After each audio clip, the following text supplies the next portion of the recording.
সবাইকে স্বাগতম প্রিয় শিক্ষার্থীরা। আজকে আমরা যথারীতি তোমাদের মাঝে এসেছি। সামনে সামনের দিন যে রসায়ন পরীক্ষা রয়েছে, সেই রসায়ন পরীক্ষাটা আজকে আমাদের কিভাবে সাজেশন কিভাবে উপকৃত হব অবশ্যই সেটা আমরা বলবো আর কি।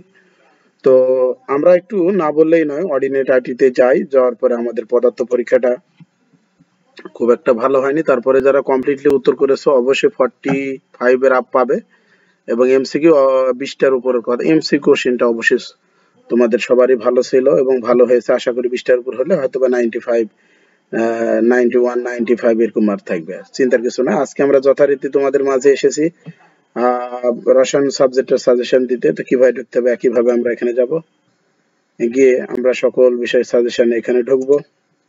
এখানে যাওয়ার পরে আমরা চলে যাব 2 নম্বর টপিক। 2 নম্বর টপিক দেখো 1, 2, এ দেখো 3-এ রসায়ন 15 সালের সাজেশন। আমি তোমাদের মাঝে একটু যে কথাগুলো বলছি অবশ্যই ভালো করে শুনবে। রসায়ন সাজেশনের যেগুলো আমি ক খ দিয়েছিলাম এবং ক খ এর সাথে যেগুলো এমসিকিউ ছিল সেগুলো পড়তে হবে।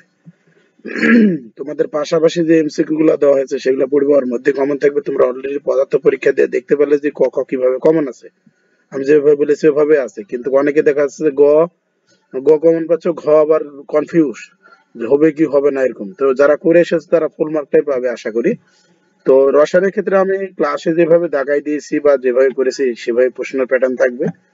তা আমি তোমাদের মাঝে যেহেতু রসায়নের এই অধ্যায়ভিত্তিক এমসিকিউ গুলো আমি আপডেট করতে পারিনি, তারপরে এখান থেকে তোমরা দেখে যাবে। যেমন ধরো 12 অধ্যায় যদি আমরা যাই, নিউ ট্যাব করে 12 অধ্যায় যদি যাই, দেখো এই যে এখানে যে প্রশ্নগুলো রয়েছে ওই প্রশ্নগুলো করবে। হয়তোবা এখানে সাল দেওয়া আছে, এখানে কিন্তু বইয়ের অনুসারে আপডেট।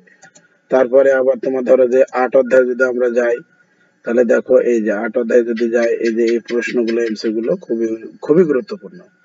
তো এগুলো দেখবে এবং ক খ কোনগুলো দেখতে হবে। এবং সবচাইতে আমি ঈদের পরে যে ক্লাসগুলো তোমাদের মাঝে দিয়েছি, গ ঘ এর জন্য যেগুলো দেখাই দিয়েছি সেগুলো অবশ্যই গুরুত্ব সহকারে দেখবে। এবং প্রত্যেকটা অধ্যায় থেকে মাত্র 1টা 2টা, এর বেশি দিই নাই। যদি বেশি দিই তাহলে 3টা দিয়েছি, 3টা করে গ ঘ প্রশ্ন দিয়েছি। আমি আশা করি এর মধ্যে তোমাদের পরীক্ষা থাকবে এবং ভালো কিছু হবে। তো পরবর্তী ক্লাসে স্বাগতম জানিয়ে আজকের মতো শেষ করে দিলাম। আল্লাহ হাফেজ।